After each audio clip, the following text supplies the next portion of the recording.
There, harmonics. The little squealies, the little wah that every good metal guitarist should be able to do. But if you're watching this video, you're just watching it because I'm handsome and entertaining. B, you're my friend and you feel it's the right thing to do. Or C, you're a guitarist and your harmonics absolutely suck. Regardless, I'm glad you came to watch anyway. So, let's go over it. A harmonic, there's a couple different kinds. We're not going to go into all the fancy terminology and all that. But basically,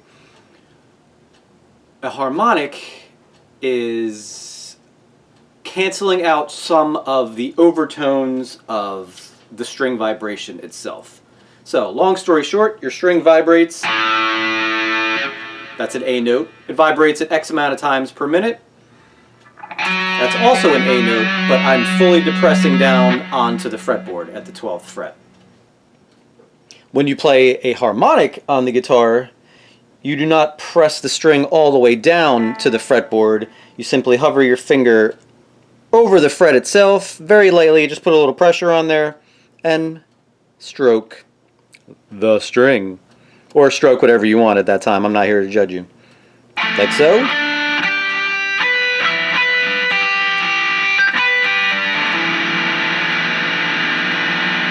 Now, what you're basically doing when you do this, you're creating a dead spot on the string, which is similar to fretting, but it deadens all of the frequency components that are incompatible with the dead spot because their vibrations are interrupted. So, what does that mean? That means that as you're doing a harmonic, you are canceling out all the rest of these tones and vibrations and simply utilizing only these.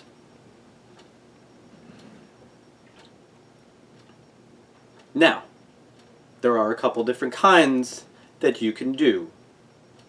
Let's check out the one I just described. It's literally just lightly putting your finger over the fret itself.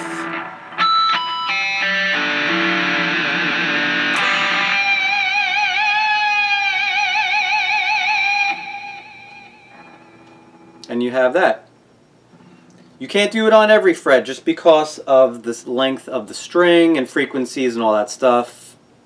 That's above my pay grade to explain that. But basically,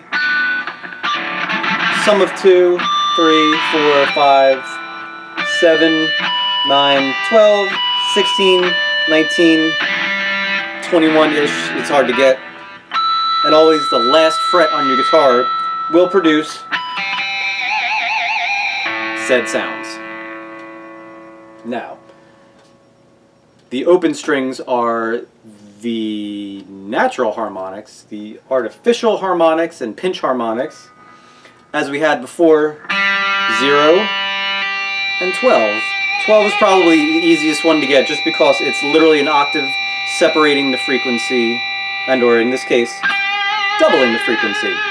So, as I'm striking again 0 and 12, that is 12 from the open string. So if I were to take, say, 3 and add 12 to that, 3 plus 12 is 15. So if I'm striking the 3rd fret, I can go 3, 4, 5, 7, 9, 12, 16, etc. Above that, let's take 5. Plus 12 is 17. Yes, it is. What a lot of people also like to do is depress these. And you grab this guy right here, like he owes you money, like Kirk Hammett likes to do. And shake that fucker like it owes you $27. Now, my favorite kind of harmonic is what seems to give everybody the problems. More problems than any other one. Because this, any jerk-off can do that all day long. I mean, yeah, granted, it sounds cool, but you're not going to get the chicks doing that all day long. What you really want to focus in on, and what you probably suck at in the first place, is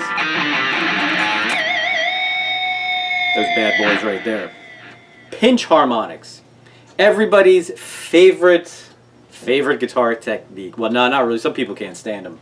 I do them all the time. Why? Because they're fun. And I'm really good at them too. So, let's get a little closer and go over how it's done. Now, ooh, this is a good camera angle right here. Anyway, so, when you're strumming up and down the neck, we like to keep our pick totally perpendicular to the strings at a 90-degree angle. There are times when we change this, like sweep picking, and also when we do harmonics, because the squealing noise that you heard, that is just a different way of playing the harmonics I explained before. So, for the squealies, again, the note I'm playing right now is on the E string. It is the 3rd fret, which is G. Right here. I'm striking the 3rd fret right there, just normally. But if I play a pinch harmonic, that's when you get the cool squealy. This is done with the right hand. Picture the guitar string as you're going to do this. Just picture that it has a little booger on it, or something that you want to flick off of it. Or maybe it has a coating of some kind and you're trying to scrape the paint off of it. You're not coming at it exactly the whole way sideways. You're playing it normally, and then after you depress the string, as soon as your pick goes past the threshold of the string itself, this part of your thumb is going to catch the string and do the harmonic and cancel out the unwanted lower frequencies and only leave ringing the higher ones. Because that's basically what notes are on a guitar. There's a whole bunch of overtones, there's high notes, there's low notes, all the sound waves mixed together, and then you have frequency. So, when I'm picking the string, pick down. As soon as your pick hits and goes past the string, this little part of your thumb right here should be making contact with the string ever so lightly and canceling out the unwanted noises. So we have a standard strum, an artificial harmonic strum. Let's get a different angle.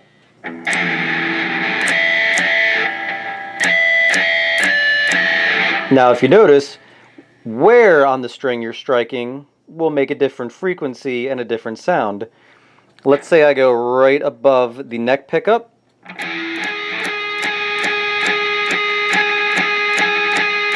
And again, I'm not going obviously straight down and then having my thumb catch it. It's one continuous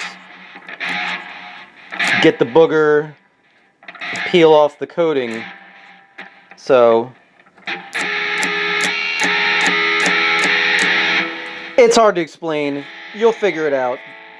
So, regardless, and digressing, right above the pickup, and as we go up the string,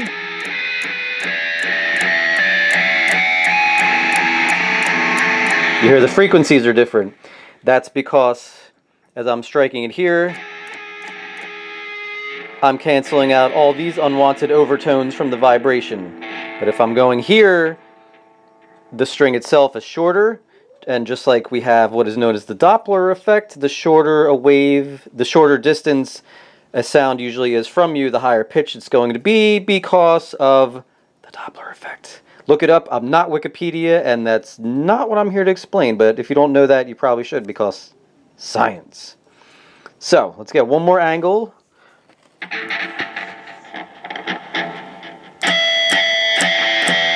Oh yeah, that's a good one. Standard strum.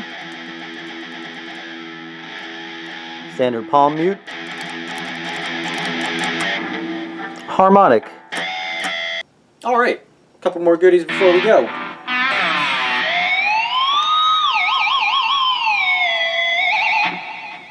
Daryl Abbott from Pantera loved to do that as many times during a concert as he could, and I don't blame him for it, because it's fucking awesome. Flick the G string with your the G string, the best string. Flick the G string with your fretting hand. Flick it open. As soon as you flick it, you want to mute the string right above the 4th fret. That will produce a harmonic. If you combo that with the tremolo bar, flick, depress, cover, flick, depress, cover. And once you get quick enough at it,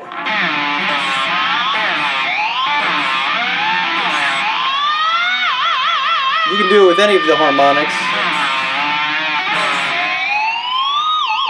But it seems to work really good with 4.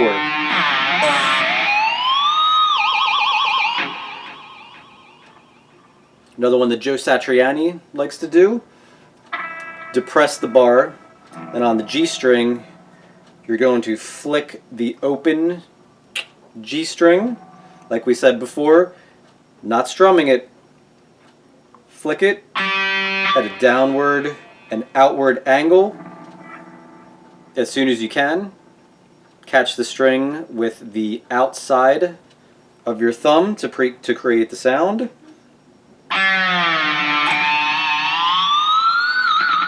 Little squealy action right there.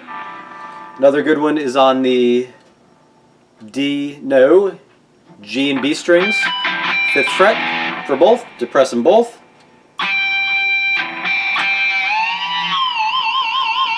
Also works well before depressing and then hitting them.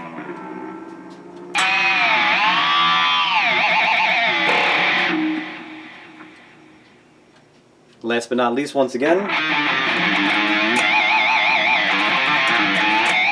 Now you can do these, the pinch harmonics. See, that sounds cool, but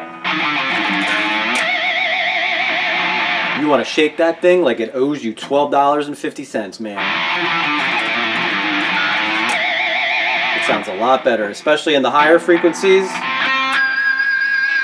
Okay, yeah, that sounds great.